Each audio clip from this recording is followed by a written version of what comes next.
Good morning. Good morning. There we go. Thank you all very much for coming to the second annual Unither Nanomedical and Telemedical Technology Conference. I'm very impressed that everyone is up bright and early and looking ready to start. I am happy to see that. Just a couple of things before we get started. I wanted to let you know that this is going to be your PowerPoint pointer. It's also the way you advance is the big green button at the top, so you can move forward on your slides, and the little back button is a little red button on the side. So that's how you move forward and back when you have your slides up. And you have a green laser right here as well. Everybody gets 20 minutes, and then 10 minutes for people to ask questions. When you get to your 5-minute left mark, we're going to have a sign up like this. So keep a lookout for the sign. That means you only have 5 minutes left. And then when your time is up, and of course be mindful of everyone else. Everyone would like to get a turn to share their information. So try to keep it to your 20 minutes, we ask. So once again, I want to welcome you. And I'm going to introduce our co-chair this morning, Dr. Martine Rothblatt.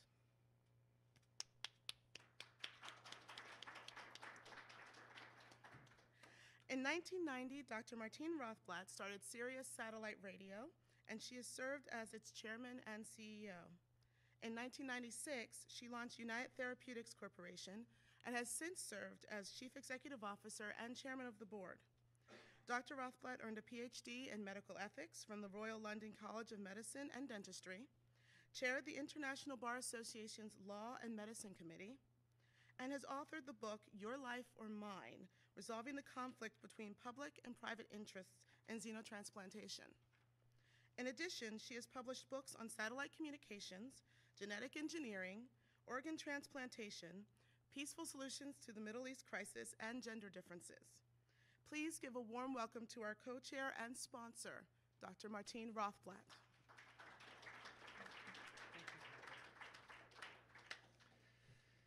Thank you, Temple. All of us here this morning owe a great debt of gratitude to you, Temple, for doing such a fantastic job of organizing this conference. I'd like to ask everybody to join me in a warm round of appreciation for Temple Fortson.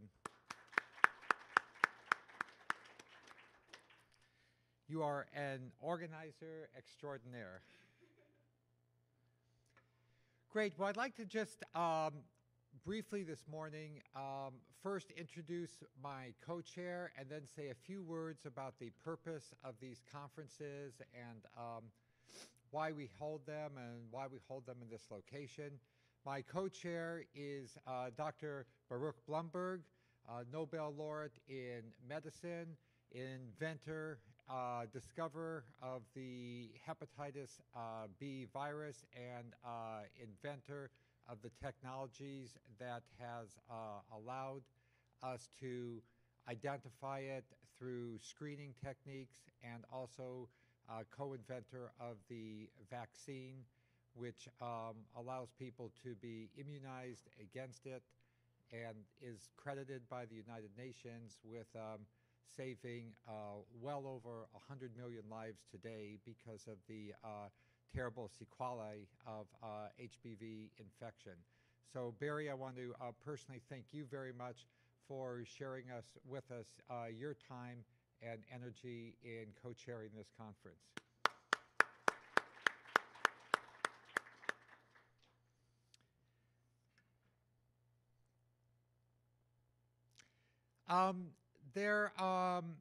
The first question that may arise is, why have we named the conference the Conference on Nanomedical and Telemedical Technology? Why combine these two different fields? And to the best of my knowledge, this is the only conference in the world which focuses on both nanomedical and telemedical technology. The reason for this is that there seem to be some very nice synergies between nanomedical and telemedical technology, especially when looking forward to the next decade of medicine. In each case, there is a functional substitution of human body functions, either signaling in the case of telemedical or molecules in the case of nanomedical. Secondly, both of these technologies deliver ultimately what is a heightened therapeutic precision. With regard to telemedical technology, we can ultimately be more precise about when something is happening, and with nanomedical technology, we can be more precise in our therapeutic interventions. And finally, these are both key elements of what's talked about as the personalized medicine revolution, the ability to begin changing therapeutics to the one-size-fits-all situation, which we have today very largely, in which drugs are tested on large populations and are authorized for anybody with a common diagnosis, ignoring the great number of pharmacogenomic differences amongst the population. I'd also like to say, as a tribute to our keynote speaker today, Ray Kurzweil, that he is probably the individual most associated with envisioning the role of medical nanobots in the body in the coming decade or two. And with regard to medical nanobots, Ray Kurzweil's vision is that our bloodstreams would be coursing over the next couple of decades with many billions of medical nanobots, each one of which would be much smaller than the size of a cell. And these medical nanobots would be carrying out a wide variety of therapeutic and diagnostic applications in the human body.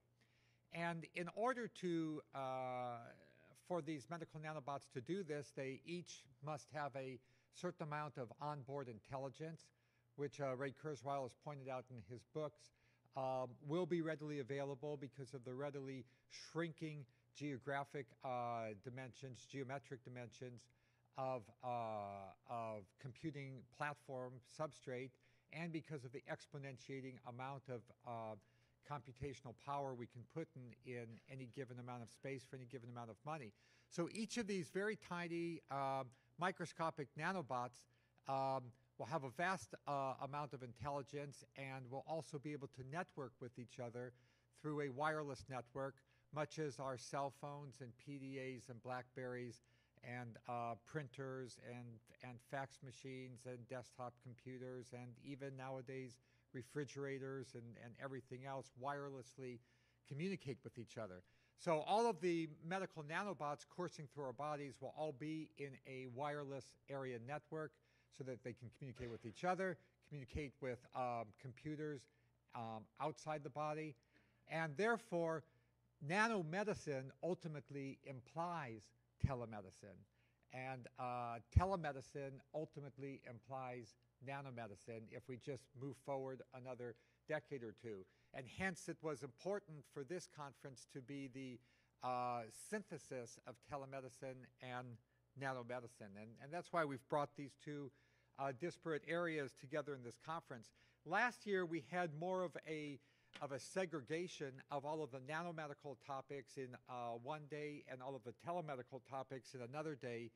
And I thought, in reviewing the program for this year and taking a look at the superb papers that were presented, that were proposed, that that was really a bit inconsistent with our theme of the integration of telemedicine and nanomedicine, and hence this year's presentations are much more interwoven in the agenda during the course of the day. We have a telemedical panel, another nanomedical panel, a telemedical panel, and so on. And I envision in the years coming forward, it will become increasingly difficult to even tease apart the nanomedical presentations from the telemedical presentations. This chart here is a bit of a graphic to just give you a feel for what I mean in terms of heightened heightened precision in terms of space, and heightened precision in terms of time. Today, we have basically a fairly gross ability to accurately find out information with our telemedical devices in terms of what part of the body is in disease state or beginning to go outside of normal bounds. We can do blood tests for various markers. We find that there's a marker out of whack, but rarely do we really know exactly the cause, exactly the location. The goal of nanomedical and telemedical devices is basically to move us along this diagonal arrow here to get increasingly more accurate in knowing if something is wrong with the body, to get a signal in terms of exactly where is that site of dysfunction. And then when we go in to make a therapeutic intervention, instead of giving a systemic treatment for something which is wrong in a particular part of the body, to use nanomedical technology controlled through telemedical technology to provide a temporally and spatially precise intervention.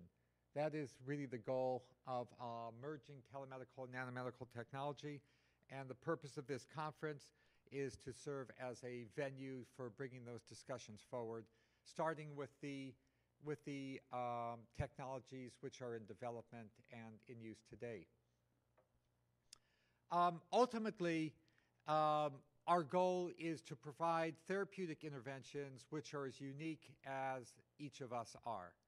And medical nanobots that would be uniquely designed or flexible enough to accommodate personalized medical issues is the end result of the purpose of these conferences. It's our hope that through the interchange of ideas among people presenting papers, through the public in the U.S. and overseas able to access the streaming video from our conferences, that there will be thousands and thousands of researchers that get brighter and more clear ideas of how to weave together medical nanobots and telemedical technology to provide personalized medical solutions.